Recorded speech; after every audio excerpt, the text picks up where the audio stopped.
नमस्कार, जय हिंद मेरे प्यारे साथियों। कैसे हैं सभी लोग? उम्मीद करते हैं कि आप सभी लोग बहुत अच्छे होंगे, तंदुरुस्त होंगे, अपनी पढ़ाई बड़ी ईमानदारी के साथ कर रहे होंगे।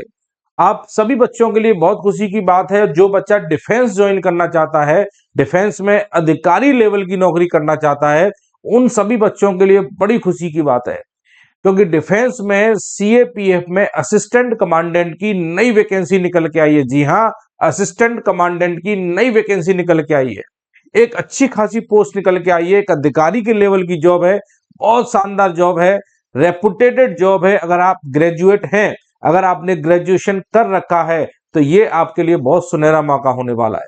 तो इस वीडियो में हम सारी जानकारी आपको देंगे कि सीएपीएफ में असिस्टेंट कमांडेंट की जो पोस्ट है, उसके लिए एलिजिबिलिटी क्राइटेरिया क्या होना चाहिए, एग्जाम का पैटर्न क्या होगा, एज क्या होनी चाहिए, सैलरी क्या मिलने वाली है, कंप्लीट इंफॉर्मेशन आपको दी जाएगी। फिजिकल के लिए क्या क्या तैयारी आपको करनी है, एग्जाम क्या, सिलेबस क्या है, कितने फेज में पेपर होगा, संपूर्ण जानकारी आपको मिलेगी। जो भी बच्चा चैनल पर नया जुड़ा है, चैनल को सब्सक्राइब करेगा, वीडियो को लाइक शेयर करना ना भूलें। तो स्टार्ट करते हैं।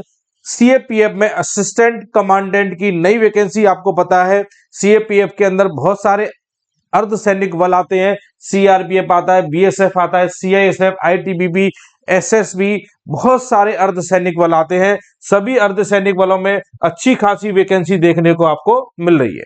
तो चलिए बात करते हैं कौन कौन से अर्धसैनिक बल है जहां हमें वैकेंसी देखने को मिलेगी। तो सारी बात करते हैं, कितनी पोस्ट की वैकेंसी निकल के आ रही है, सारी चीजें हम लोग जानेंगे, एज लिमिट क्या रहेगी, सारी चीजें जानते हैं। चलिए वीडियो में लास्ट तक जुड़े रहिएगा। सबसे पहले इतना जान लीजिए, ये जो वैकेंसी है यूपीएससी के थ्रू निकलती है, यूनियन पब्लिक सर्विस कमीशन के थ्रू निकलती है।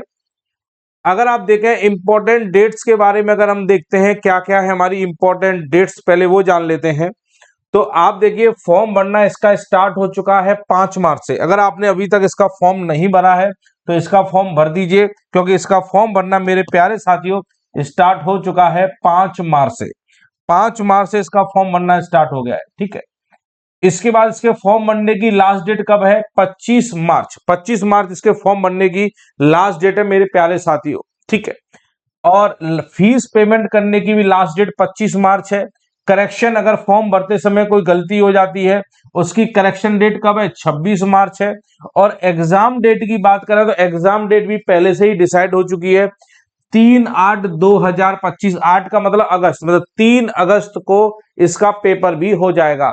सारी चीजें पहले से प्री प्लान। ऐसा नहीं कि ये वैकेंसी बहुत दिनों बाद निकली है, ये वैकेंसी आपको हर साल देखने को मिलती है, हर साल ये वैकेंसी आती है। अगर आपने ग्रेजुएशन कर रखा है, उन्हीं बच्चों के लिए वैकेंसी है। जो 10th वाले हैं, 12th वाले हैं, उनके लिए वैकेंसी नहीं है। 10th और 12th वाले बच्चे अगर आगे जाके इस फॉर्म को भरना चाहें तो जानकारी ले सकते हैं, ठीक है। 3 अगस्त 2025 को इसकी परीक्षा हो जाएगी, एडमिट कार्ड उससे पहले आ जाएगा। अगर एप्लीकेशन फीस की बात करें, जनरल ओबीसी वालों के लिए 200 रुपए का शुल्क है। बाकी एससी एसटी और महिलाओं के लिए फीस कितनी है? 0 रुपए है। इनके लिए कोई शुल्क नहीं है फीस का। बस जनरल और ओबीसी वाले बच्चों को लिए 200 रुपए का चार्ज लगने वाला है। चलिए अगर बात करें मेरे प्यारे साथियों, कितनी पोस्ट की वैकेंसी निकल के आ रही है, तो टोटल पोस्ट यहाँ पे बात करें 357 पोस्ट है। 357 बहुत अच्छी खासी पोस्ट होती है। देखिए अधिकारी लेवल की जॉब में कोई 3 4 5 10,000 वैकेंसी निकल के नहीं आती है, ऐसी निकलती है 357, कभी 250, कभी 400, कभी 500, इतनी ही वैकेंसी देखने को मिलेगी। अगर आप सोचें कि 5,000 वैकेंसी आ गई, 10,000 आ गई, तो अधिकारी लेवल की जॉब में इतनी वैकेंसी निकल के नहीं आती है। अगर बात करें 357 में, तो बीएसएफ की कितनी वैकेंसी है? तो बीएसएफ में 24 पोस्ट निकल के आई है। सीआरपीएफ के अंदर सबसे ज्यादा वैकेंसी निकल के आई है, 204 पोस्ट निकल के आ रही है सीआरपीएफ में। सीआईएसएफ में 92, आईटीबीपी में 4, एसएसबी में 33 पोस्ट निकल के आ रही है। ये टोटल हमारी 357 पोस्ट है। अगर एज की बात करी जाए तो मिनिमम आयु 20 साल, मैक्सिमम आयु 25 साल। अगर 20 से 25 साल के बीच में है तो आप जरूर इस फॉर्म को डाल दीजिएगा। अगर मैं बोलूं एलिजिबिलिटी क्राइटेरिया क्या होना चाहिए, तो bachelor degree in any stream. अगर आपने बैचलर डिग्री कर रखी है, बीए, बीएससी, बीटेक, बीई, आपने कुछ भी कर रखा है तो आप इस फॉर्म को भर देंगे। 20 से 25 साल के बीच में है तो आप इस फॉर्म को भर दीजिएगा। इसका फिजिकल एलिजिबिलिटी भी आपको देखनी होगी, भी मैं आगे जाके सारी चीजें आपको बताऊंगा, ठीक है। चलिए अगर बात करेंगे सर सिलेक्शन प्रोसेस क्या रहेगा, सिलेक्शन प्रोसेस क्या है, तो सिलेक्शन प्रोसेस की बात करें मेरे प्यारे साथियों, सबसे पहले आपको रिटन परीक्षा देनी है। फिर आपको फिजिकल स्टैंडर्ड टेस्ट देना है, पीएसटी देना है, फिर आपको फिजिकल एफिशिएंसी टेस्ट देना है, लास्ट में आपका इंटरव्यू होगा, पर्सनैलिटी टेस्ट होगा, लास्ट में मेडिकल हो गया, आपका फाइनल सिलेक्शन होगा। बहुत ही शानदार नौकरी है, छोटी मोटी नौकरी की बात नहीं हो रही है, बहुत ही रेपुटेटेड जॉब है भाई। रिटन परीक्षा भी देनी होगी, पीएसटी देना होगा, पीईटी देना होगा, इंटरव्यू देना होगा और लास्ट में आपको मेडिकल देके आपका सिलेक्शन हो जाएगा। ठीक है, अगर बात करें कि सर जो रिटन परीक्षा होगी वो कितनी होंगी, देखिए यहाँ पर 2 पेपर होने वाले हैं, पेपर 1 पेपर 2, 2 पेपर यहाँ पे होने वाले हैं, पेपर 1 और पेपर 2। पेपर 1 जो है इसका क्वालिफाइंग नेचर का होता है, पेपर 2 से आपकी मेरिट बनती है। ध्यान देंगे, पहला पेपर क्वालिफाइंग नेचर है, दूसरा पेपर इसका मेरिट बनती है। पहले पेपर में 125 क्वेश्चन आने वाले हैं, एक क्वेश्चन 2 नंबर का होगा, 250 नंबर की परीक्षा होगी। 2 घंटे का समय मिलेगा मेरे प्यारे साथियों, एक क्वेश्चन 2 नंबर का, 250 नंबर की परीक्षा, 2 घंटे का समय। ये क्वालिफाइंग नेचर है, मतलब ये क्वालिफाई करना है, इससे मेरिट नहीं बनने वाली। पर अगर ये क्वालिफाई नहीं होगा तो दूसरा पेपर चेक नहीं होगा। ऐसा नहीं है कि पहला पेपर क्वालिफाई नहीं हुआ दूसरा चेक कर लो, नहीं, पहला क्वालिफाई होगा तभी दूसरा चेक होगा, और पहला क्वालिफाई नहीं कर पाए दूसरा चेक ही नहीं होगा, जब पूरा का पूरा करके आ जाइएगा। तो इसे भी क्वालिफाई करना जरूरी है। पहला पेपर है जो जनरल एबिलिटी एंड इंटेलिजेंसी का टेस्ट होता है, जनरल एबिलिटी एंड इंटेलिजेंसी का टेस्ट होता है। इसमें सारी जानकारी दूंगा कि क्या क्या इसके सिलेबस में आने वाला है। Main important paper, paper second नहीं, यहां से मेरिट बनेगी। यहाँ पे ये डिस्क्रिप्टिव पेपर होता है, यहाँ पे 6 क्वेश्चन आएंगे डिस्क्रिप्टिव, 6 क्वेश्चन आने वाले डिस्क्रिप्टिव में। 200 नंबर की परीक्षा है, 3 घंटे का समय मिलेगा। लिखने वाला पेपर है, लिखना पड़ेगा। अगर आप हिंदी चूज करेंगे तो हिंदी में लिखना पड़ेगा, अगर आप इंग्लिश चूज करें इंग्लिश में लिखना पड़ेगा। वो चीजें मैं आपको आगे बताऊंगा कि क्या चीज आप हिंदी में लिख सकते हैं, क्या चीज आप इंग्लिश में लिख सकते हैं। इंग्लिश यहाँ पे कंपलसरी होती है क्योंकि अधिकारी लेवल की जॉब है, तो इंग्लिश आप पे आनी चाहिए। इसके अलावा ये पेपर जो है पेपर सेकंड, इसमें क्या आएगा, जनरल स्टडी आएगी, जीएस आएगी, ऐसे राइटिंग आएगी, कॉम्प्रिहेंसिव आएगी। तो जीएस, ऐसे राइटिंग, कॉम्प्रिहेंसिव, इतनी सारी चीजें इस पेपर के अंदर आने वाली है। 3 घंटे का समय, 6 क्वेश्चन आएंगे लिखने वाले, और 200 नंबर की ये परीक्षा रहेगी। यहां से आपकी मेरिट बनेगी, ये आपका क्वालिफाइंग नेचर रहेगा। ठीक है, इसके बाद अगर बात करें मेरे प्यारे साथियों, ये इसका फिजिकल, देखिए फिजिकल एलिजिबिलिटी डिटेल की बात करें तो ये इंपॉर्टेंट जानकारी जान लीजिए, अगर ये आपके पास है तभी आप फॉर्म भरें। आपकी हाइट ध्यान रखिए 165 सेंटीमीटर होनी चाहिए, अगर आप पुरुष हैं तो 165 सेंटीमीटर, अगर फीमेल है तो आपकी हाइट 157 सेंटीमीटर होनी चाहिए।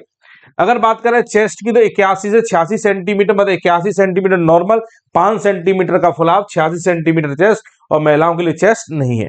रेस यहाँ पे 2 तरीके की होने वाली है, 100 मीटर की रेस होगी और 800 मीटर की रेस होगी।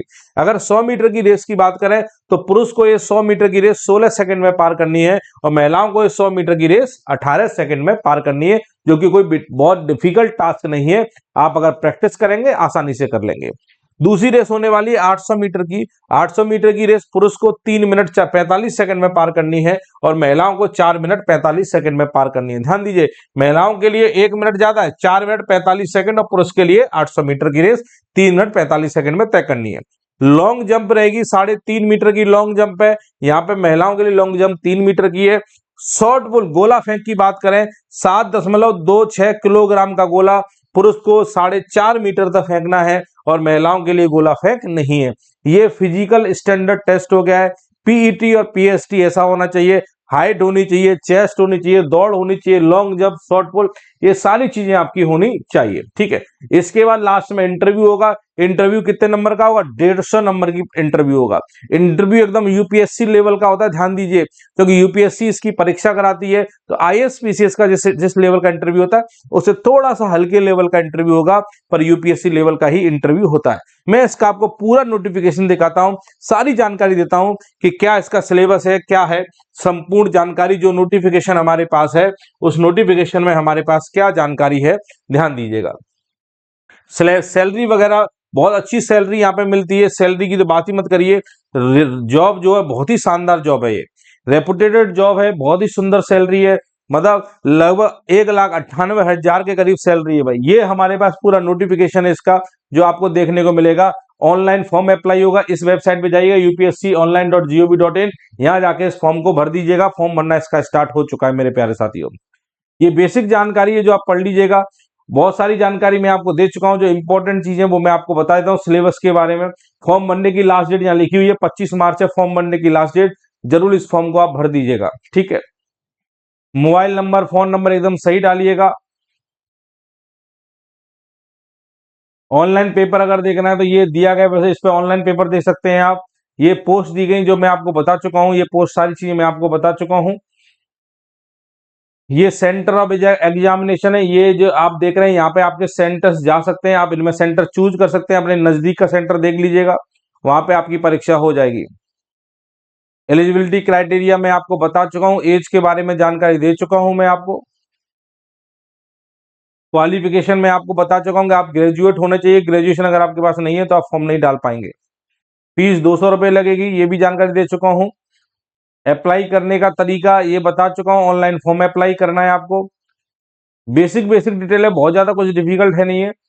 जो सिलेबस के बारे में आपको बता देता हूँ, सिलेबस क्या रहेगा बस ये जानकारी आप ले लीजिए एक बार। अगर आप तैयार हैं, आपकी सब चीजें बढ़िया है, तो आपके लिए बहुत ही शानदार जॉब होने वाली है भाई मेरे प्यारे साथियों। ये देखिए सिलेक्शन प्रोसीजर ये लिखा हुआ, ये पढ़ लीजिए बस, ये इंपॉर्टेंट जानकारी है। पेपर मैंने बता दिए आपको, ये सिलेक्शन प्रोसीजर है। सबसे पहले आपको रिटन एग्जाम होगा। रिटन एग्जाम कब होने वाला है? 3 अगस्त को रिटन एग्जाम होने वाला है।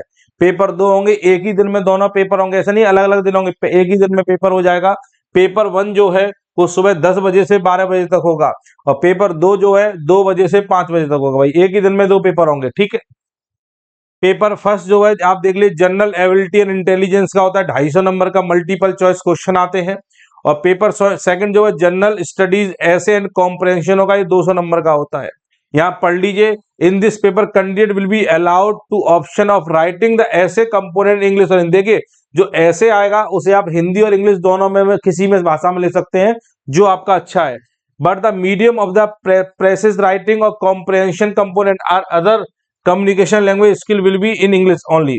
तो आप देखिए प्रेसिस राइटिंग, कॉम्प्रहेंशन कंपोनेंट, ये सब आपको इंग्लिश में ही लिखने हैं, पर ऐसे आप इंग्लिश हिंदी दोनों में से किसी भाषा में लिख सकते हैं।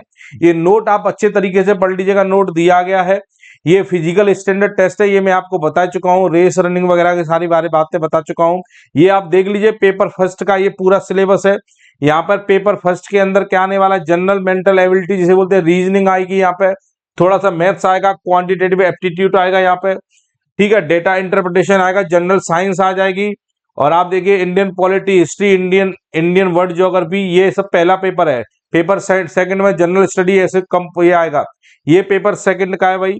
तो ये सारी चीजें आप देख लें, अगर आप हैं तैयार इस फॉर्म को डालने के लिए, अगर आप चाहते हैं कि एक अधिकारी लेवल की नौकरी चाहिए तो जरूर आप इस फॉर्म को डालिएगा, बहुत ही शानदार नौकरी है। तो उम्मीद है ये जानकारी आपको बहुत अच्छे तरीके से समझ में आई होगी। थैंक यू, जय हिंद।